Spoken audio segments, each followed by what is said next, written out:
반갑습니다. 소개받은 녹색연합 실무자 서재철입니다.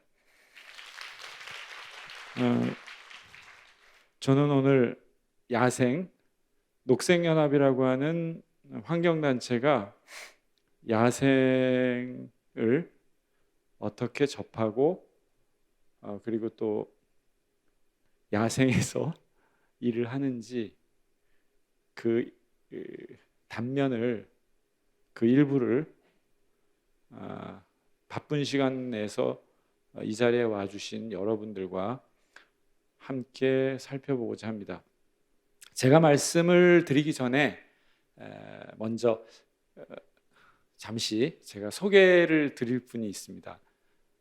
우리나라 백두대간, 그것도 우리나라 국립공원의 가장 대표적인 설악산에서 지난 30년 이상 온몸으로 설악산을 지키고, 지금도 설악산에 또 케이블카가 곧 착공이 되는데, 이 케이블카가 들어서게 되면 야생이 아주 중요한 한 곳이 사라지게 되는데, 우리에게 끊임없이 이 야생을 지키기 위해서 풀뿌리에서 설악산에서 계속 활동을 해오신 우리 박그림 선배님을 한번 소개해 드리겠습니다. 인사라도 해주시죠.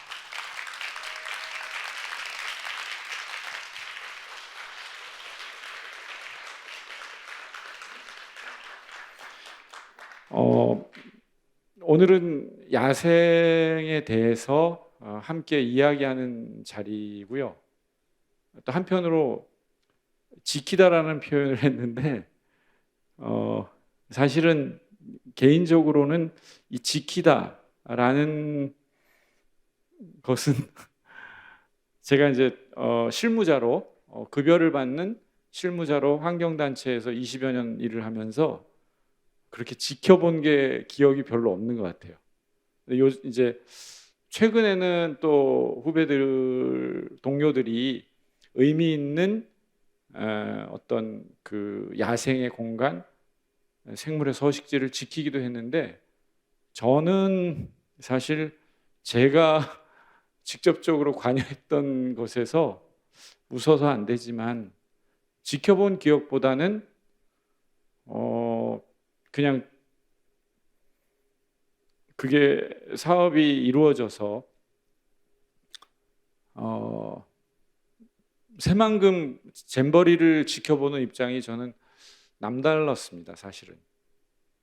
뿐만 아니라 우리 지난 20년 동안 대한민국에서 많은 사람들의 입에 올랐던 그런 환경 현안 중에 지켰던 기억이 별로 없어서 오늘 제가 지키다라는 이름으로 야생을 이야기하는 것에 다소 좀 부담은 있습니다.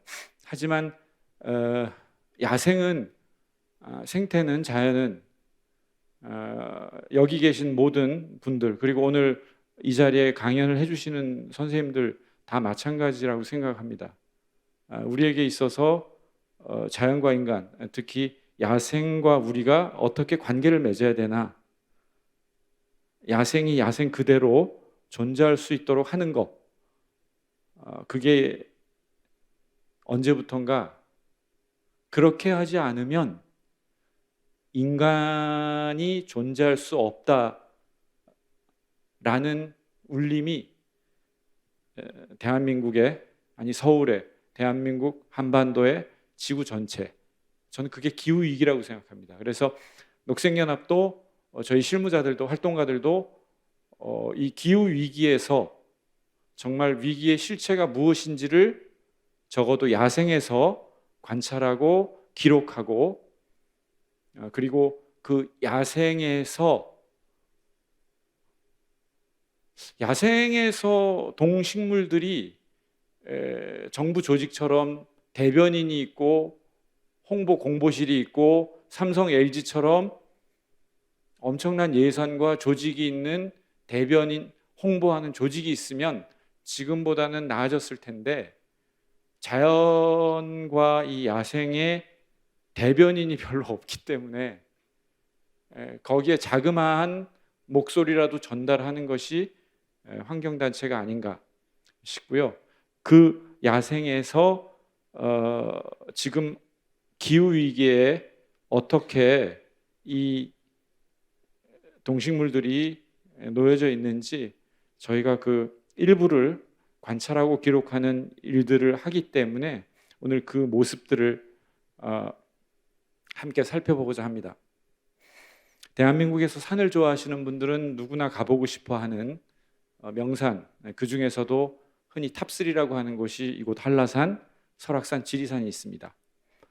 한라산 정상이 특히 비가 왔을 때 1년에 아주 짧은 시간 백록담 하구에 저렇게 물이 차면 저 물이 아주 맑게 반짝반짝 빛나기도 하죠.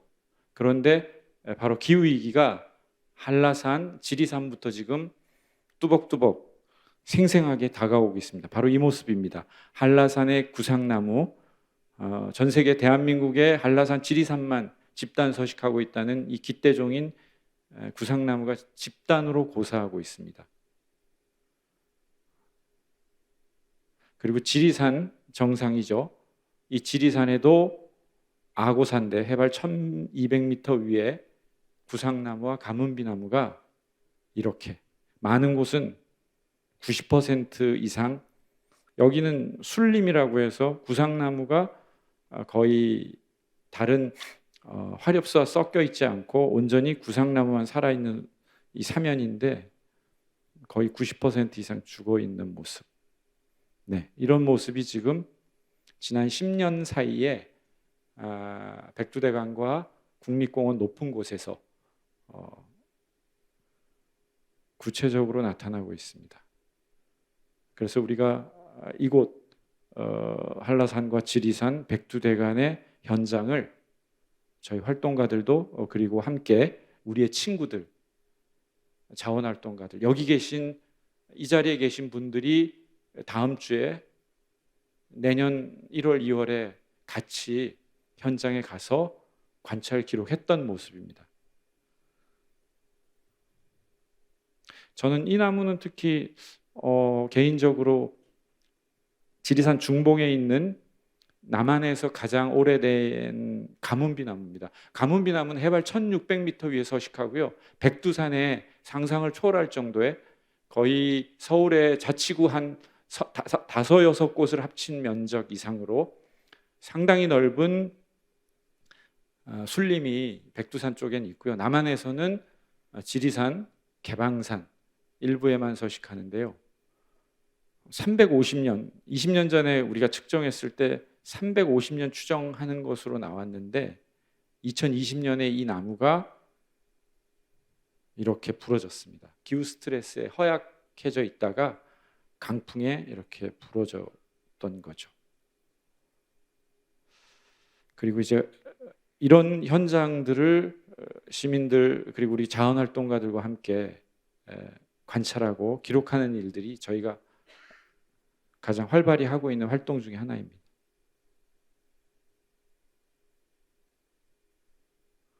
일일이 죽어있는 나무를 하나하나 찾아서 스트레스 받고 있는 나무들을 관찰하고 기록하는 일들, 그리고 이 과정에서 어떤 스트레스가 이 수목들에게 구상나무와 가문비나무, 분비나무에게 있는지를 직접 올라가서 관찰하는 일, 그것이 우리가 지금 가장 활발히 하고 있는 활동이고 거기에 많은 자원활동가들, 시민들이 참여하고 있습니다. 코로나 때는 이렇게 숙박할 수 있는 시설들이 없었기 때문에 텐트에서 마을 주민들의 협조를 받아서 이렇게 함께 낮에는 산에 올라가서 관찰을 하고 저녁에 내려와서 숙박하는, 그래서 그린 백패커라는 프로그램도 운영하기도 했습니다.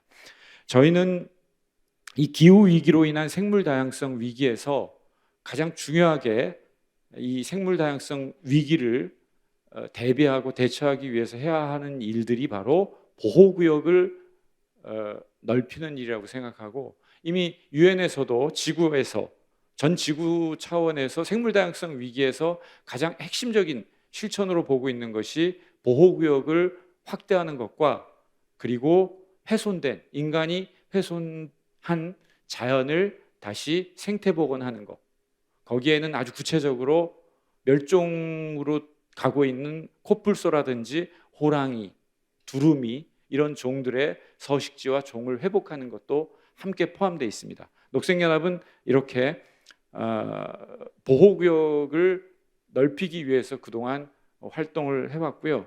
대표적인 백두대간 보호구역,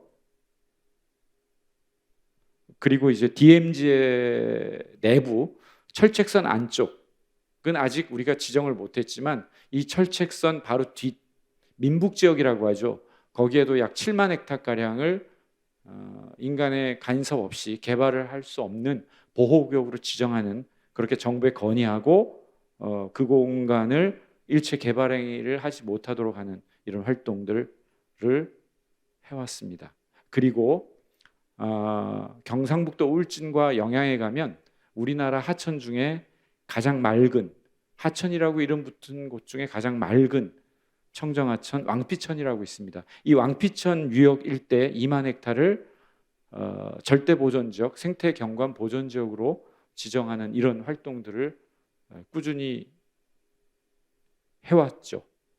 그리고 앞으로도 특히 저희는 코로나19를 겪으면서 우리가 자연과 인간의 공존을 하지 않으면 그것이 무섭게도 직격탄처럼 인간에게 위협으로 다가온다라는 것을 생생히, 코로나19는 단순히 감염병, 보건의료만의 문제가 아니라 근본에 있어서는 인간이 야생 동식물, 특히 야생 동물의 서식지, 1960년대 이래로 인류를 뒤흔들었던 바이러스의 70% 이상이 대부분 바로 야생동물, 관박쥐나 설치류 몸속에 있던 바이러스가 매개 숙주인 여러 포유동물을 거쳐서 인간에게 넘어오는, 그나마 코로나19가 다행인 것은 확산 속도, 전파력은 아주 엄청났지만 치사율이 높지 않았다는 데 있습니다. 에볼라 바이러스는 2015년 아프리카에서 감염자가 2만 6천 명이었는데 사망자가 1만 1천 명이었습니다. 거의 치사율이 50%예요.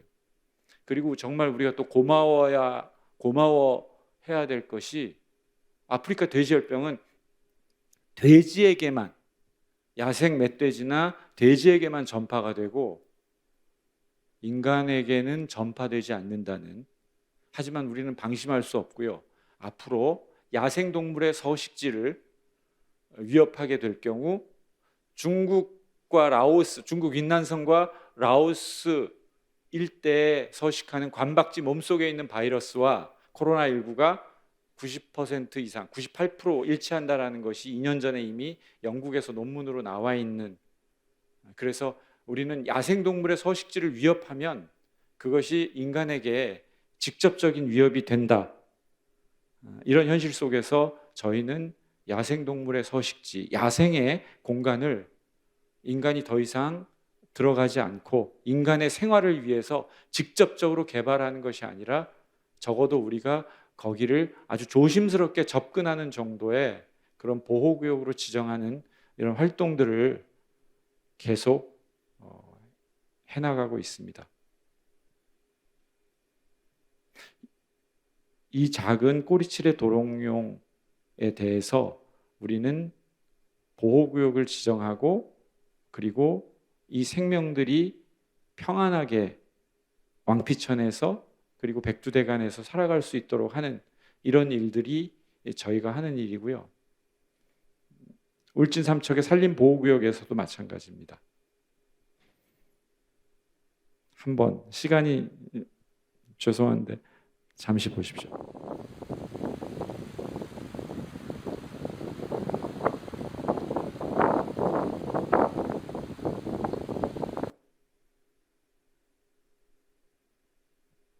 울진 삼척, 우리나라에서 마지막 남은, 아니 대륙에서, 지구에서 가장 최남단 집단 서식지인 산양의 서식지에서 저희가 관찰하고 기록한 영상입니다.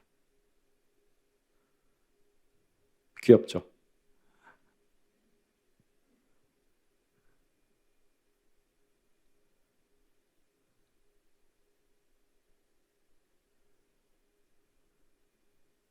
그러나 이 서식지가 재작년에 22년 봄이었죠. 이렇게 산불이 발생해서 울진 삼척에 산불이 발생해서 사냥 서식지를 위협하기도 했습니다.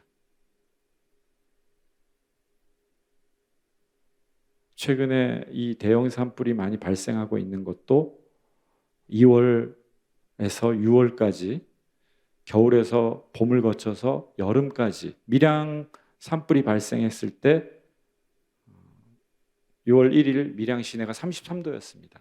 이제는 사시사철 대한민국에도 호주나 미국에만 있는 것이 아니라 대한민국에도 이렇게 기후위기로 인한 산불이 발생하고 있습니다. 숲 전체가, 야생의 공간이 30년 가까이 숨을 멎듯이 정지되는 그런 피해를 입는 것이죠. 그리고 올여름 겪어보지 못했던 산사태가 경북 예천, 영주, 봉화에서 백두대간 줄기 따라서 주민들의 생명을 앗아갔고, 더불어 야생의 동식물의 서식지도 상당히 많이 쓸고 내려갔습니다.